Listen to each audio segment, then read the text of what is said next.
Hello friends. आज हम live on earth channel में आपका स्वागत है। तो आज हम कुछ समस्या पूर्ति के दृष्टि से भारतेंदु युग के कुछ कवियों के बारे में हम पढ़ेंगे।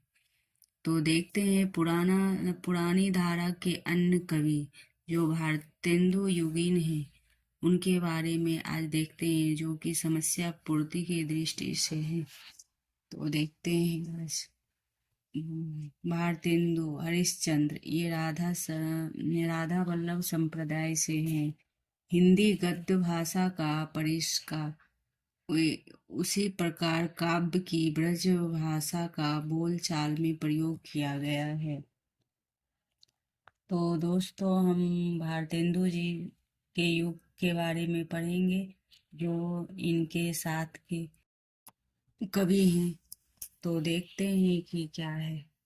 तो भारतेंदु जी ने जिस प्रकार हिंदी गद्य की भाषा का परिष्कार किया, उसी प्रकार काव्य की ब्रज भाषा का भी बोलचाल के ब्रज भाषा का प्रयोग किया। तो देखते हैं कि अंबिका दत्त व्यास भारतेंदु जी कवि समाज में समाज स्थापित किए हैं, उन जिनके समस्या पूर्ति बराबर हुआ करती थी। भारतेंदु जी ने कवि समाज स्थापित किए हैं।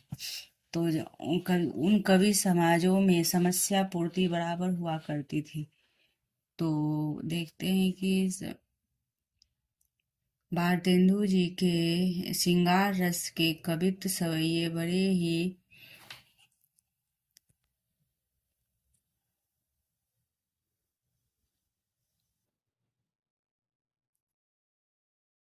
बड़े ही सरस और मर्मस्पर्शी होते थे। तो भारतेंदु जी के श्रृंगार रस के कवित्व सवैये बड़े ही मर्मस्पर्शी होते थे।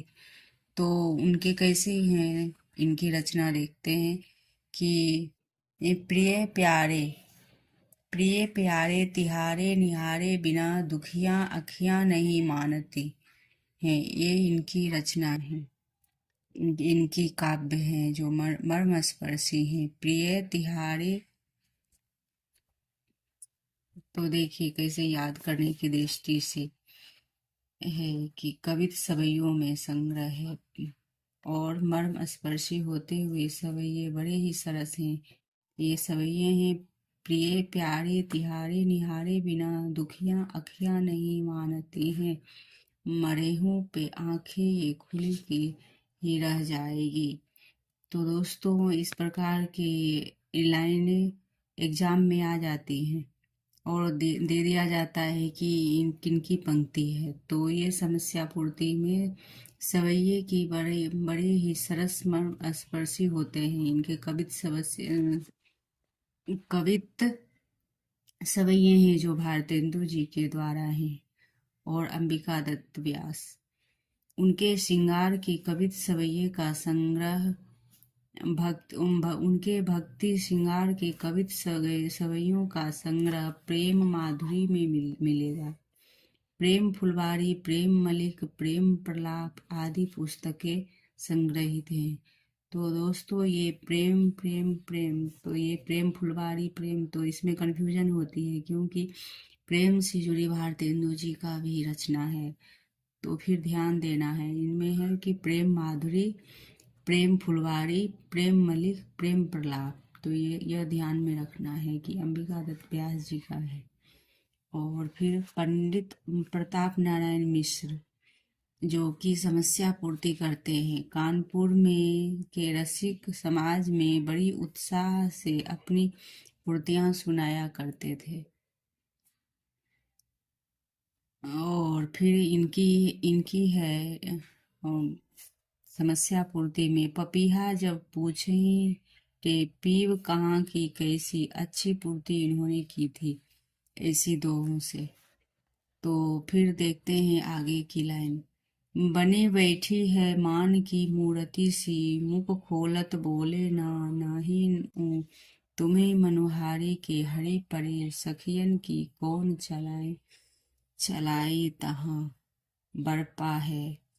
चलाई तहाँ बरपा है प्रताप जू, धीर धरी अवलो मन मानी हो, समझायु जबे यह प्यारी, तवे बोलेगी बदलेगी कहूँ पपीही, पूछी पीव कहाँ। तो दोस्तों ये इस तरह की लाइनें एग्जाम में आ जाती हैं, तो देख ध्यान में रखना है कि पपीहा और सखियन प्रताप जी हो, इस प्रकार की कुछ लाइनें ध्यान में रखना है कि किनकी है। तो ऊपर दिया गया है कि वो प्रिय प्यारे तिहारे निहारे, तो यह भारतेंदु जी का मर्मस्पर्शी सवैये हैं। और इसमें है कि प्रताप नारायण जी का, नारायण मिश्र जी का ये लाइनें हैं कि पपीहा पूछे ही पीव कहाँ से कैसी। पपीहा के बारे में यदि आएगा तो प्रताप नारायण जी होंगे, तो यह ध्यान में रखना है। ये लावणी बाजों के बीच में बैठकर लावनियां बना बना कर भी गाया करते थे। पर ये कौन? प्रताप नारायण मिश्र। प्रताप नारायण मिश्र जी लावनियों के बीच लावनी बाजों के बीच बैठकर लावनियां बना बना कर बेचा करते थे। फिर भारतेंदु जी के युग में ठाकुर जगमोहन सिंह, ठाकुर साहब के सवैये भी बहुत सरस होते थे। उन्होंने सिंगारिक कवित सवैये में मेघदूत का भी बहुत सरल अनुवाद किया। उनकी सिंगारी कविताएं श्यामा से संबंध रखती है। तो ये ठाकुर जगमोहन जी का है कि श्यामा से संबंध रखती है। प्रेम संपत्ति लता, संबत 1885 में श्याम लता और श्याम सरोजनी 1886 में संग्रहित है। तो फिर ये ठाकुर जगमोहन सिंह का है। तो इनका क्या है, यह ध्यान में रखना है कि इनकी सिंगारिक कविताएं हैं, श्यामा से संबंध रखती हैं। तो प्रेम संपत्ति लता, श्याम लता और श्याम सरोजनी किनका है? ठाकुर जगमोहन सिंह का। ठाकुर जगमोहन सिंह श्याम से जुड़े हैं, तो यह ध्यान में रखना है, याद रखने के लिए।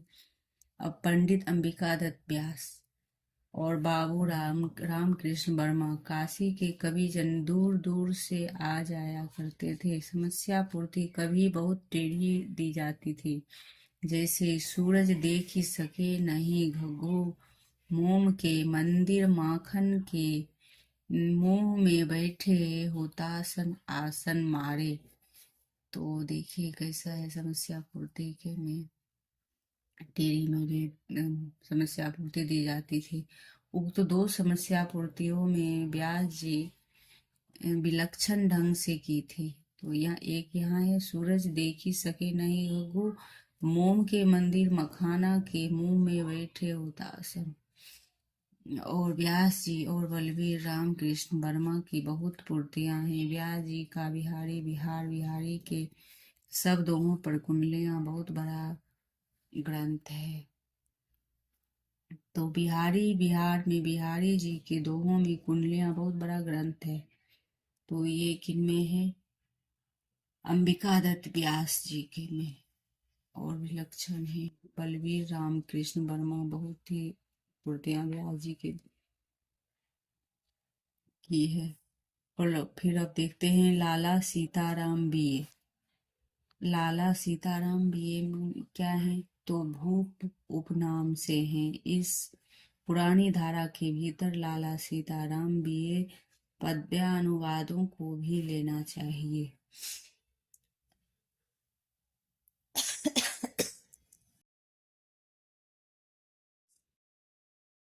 तो ये कविता में अपना भूप उपनाम रखा करते थे। रघुवंश का अनुवाद इन्होंने दोहा चौपाइयों में और मेघदूत का घनाक्षरी में किया। यह ध्यान रखना है दोस्तों।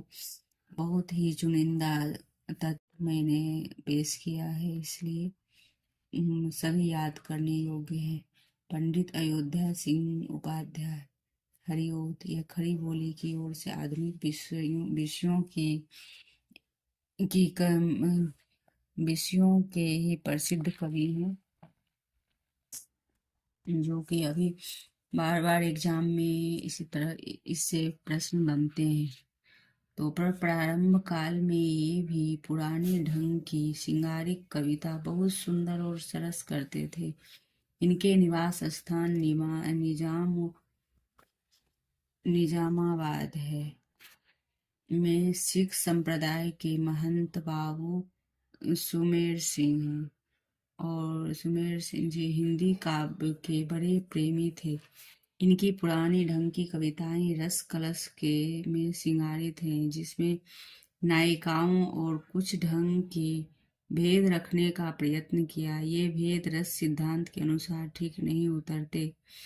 तो बाबा जगन्नाथ दास रत्नाकर तो ब्रज भाषा की पुरानी परिपाटी के कवियों में रत्नाकर जी का स्थान बहुत ऊंचा माना जाता है। जन्म काशी भाद्रपद शुक्ल 6 संवत 1923 और ईस्वी 1866 ईस्वी में 19 संवत में 57 घटाने से 1966 बनता है ईस्वी बनता है। मृत्यु आषाढ़ शुक्ल पक्ष 3 संवत 1869 नहीं सॉरी संवत 1889 1989 फिर ईस्वी में 1932 हरिद्वार में हुई थी। भारतेंदु जी के पीछे संवत 1946 में से ही थे। ब्रजभाषा में कविता करने लगे थे। हिंडोला पहले निकली। काव्य संवर्धनी पत्रिका इनकी कुछ दिनों तक निकली। ये साहित्य तथा ब्रजभाषा काव्य के बहुत बड़े मर्मज्ञ माने जाते हैं। इन्होंने हरिश्चंद्र, गंगा अवतरण और उद्धव शतक नाम के 3 बहुत सुंदर प्रबंध काव्य लिखे हैं। तो यह बहुत बहुत इम्पोर्टेंट है, वेरी वेरी इम्पोर्टेंट। हरिश्चंद्र और किनके बारे में है? तो बाबा जगन्नाथ दास रत्नाकर। और इनकी रचना क्या है देखते हैं। इन्होंने हरिश्चंद्र, गंगा अवतरण और उद्धव शतक नाम के 3 सुंदर प्रबंध काव्य लिखे हैं। तो इसको ध्यान में रखना है। बाबा जगन्नाथ दास रत्नाकर, बाबा जगन्नाथ दास रत्नाकर। राय देवी प्रसाद पूर्ण, रसिक वाटिका, इनकी नाम से एक पत्रिका चलाई। समस्या पूर्ति पुराने ढंग की कविताएं छपा करती थी। तो राय देवी प्रसाद पूर्ण सिंह, रसिक वाटिका इनकी है। और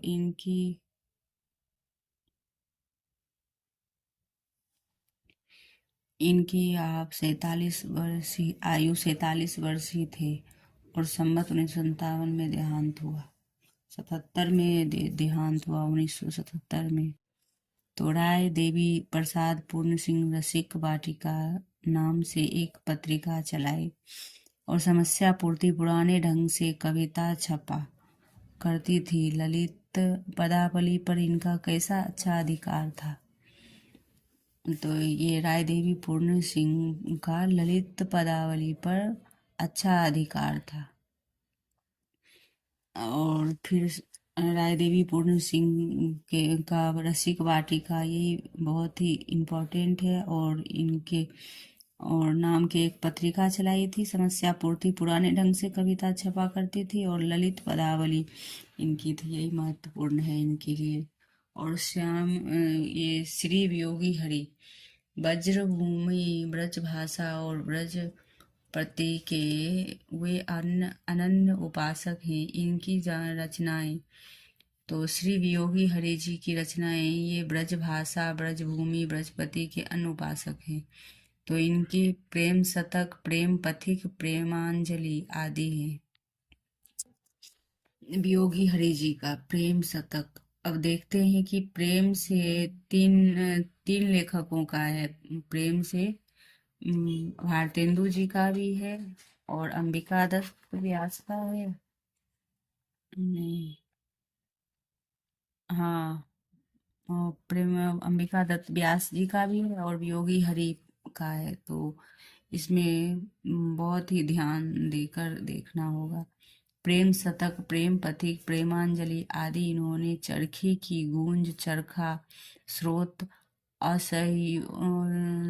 असह्योगवाणी असयोग वाणी ऐसी कविताएं रची।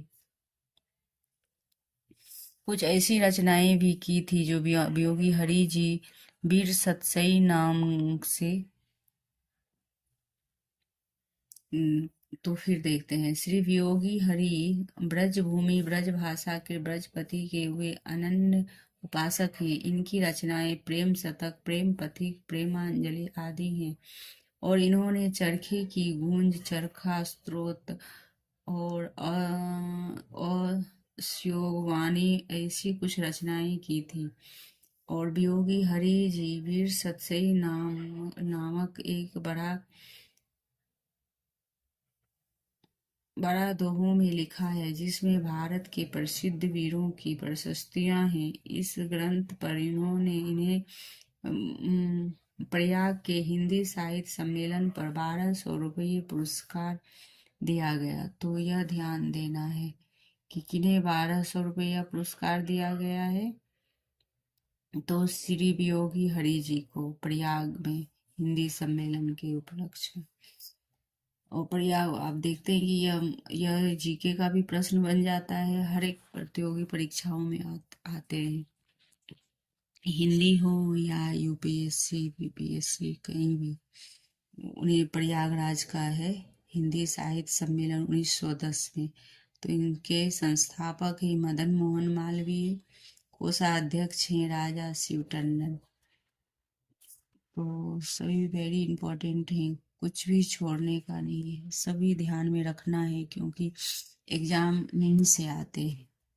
श्री दुलारे भार्गव लाला जी कविवर बिहारी लाल की परंपरा के वर्तमान प्रतिनिधि श्री भार्गव खड़ी बोली एवं दोहों में देशभक्ति, राष्ट्रीय आंदोलन इत्यादि दुलारे भार्गव जी आधुनिक कार्य क्षेत्र में ब्रजभाषा का चमत्कार पद्धति का एक पुनरुद्धार किया है। इनकी दुलारे दोहावली पर टिकमठ के राज्य की ओर से 2000 रुपये का पुरस्कार मिला।